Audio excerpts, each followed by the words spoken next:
Nalika kita sedaya ngopeni piyantun sing pun pikun, pun tuwa, tekon kalih anake, "Le, kae apa to, Le?" Iku cecak, Pak. Meneng. Bar niku tekon meneh, "Le, kae iki apa to, Le?" Cecak, Pak. "Kae apa, Le?" "Niku cecak lho, Pak." "Kae iki apa to, Le?" "Cecak, Pak." "Ngerti ra nek kuwi cecak?" Niku berarti awake dhewe pun kepancing. Awake dhewe kudu kelingan biyen jamane jek cilik niku awake dhewe nek tekon kalih bapak nggih dermimil. Lah bapak ki arep ning ndi to? Lunga. Lunga ning ndi? Rono. Rono ki ning ndi to? Rono ning ngarepan. Ngarepan ki ngendi? Cah cilik niku tekon kalih wong tuane nggih dermimil. Dadi awake dhewe mbiyen nggih tekon karo bapak dermimil. Sakniki bapak, sakniki simbok empun tuwa empun sepuh. Tekon dermimil nggih awake dhewe kudu sabar mangsuli. Sebab mbiyen awake dhewe jek cilik, tiyang sepuh niku nggih sabar mangsuli awake dhewe. Nalika pun mulai jengkel kita sedaya kedah ngeling-eling jasanipun tiyang sepuh dumateng awake dhewe. Wonten salebetipun kitab tafsir Ibnu Katsir dipun sebat riwayat ingkang nyambung dumateng Imam Mujahid muridipun sahabat Ibnu Abbas. Nalika nafsirake dawuhipun Allah Subhanahu wa taala, "Wala taqul lahuma uffin wala tanharhuma wa qul lahuma qaulan karima." Lan aja sepisan-pisan sira kabeh wani kandha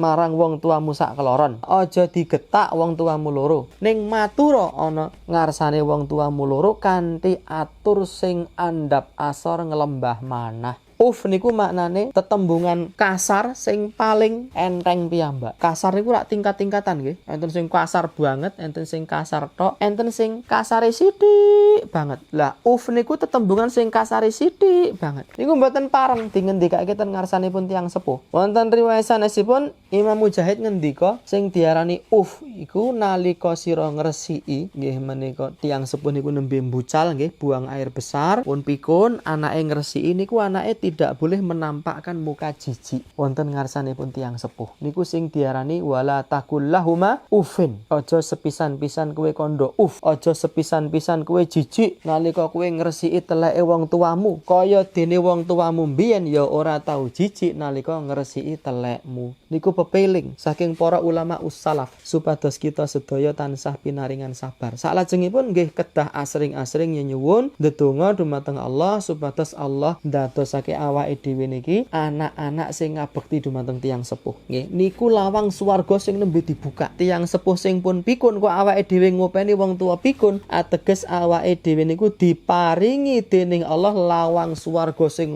menga amba. Ampun disia-siakan kesempatan emas. Nggih asring donga, ya Allah, kula nyuwun dumateng paduka supados kula didadekke bocah sing mituhu, ngabekti dumateng tiyang sepuh kula. Supados kula diparingi sabar nggula wentah dumateng tiyang sepuh lan sak piturutipun.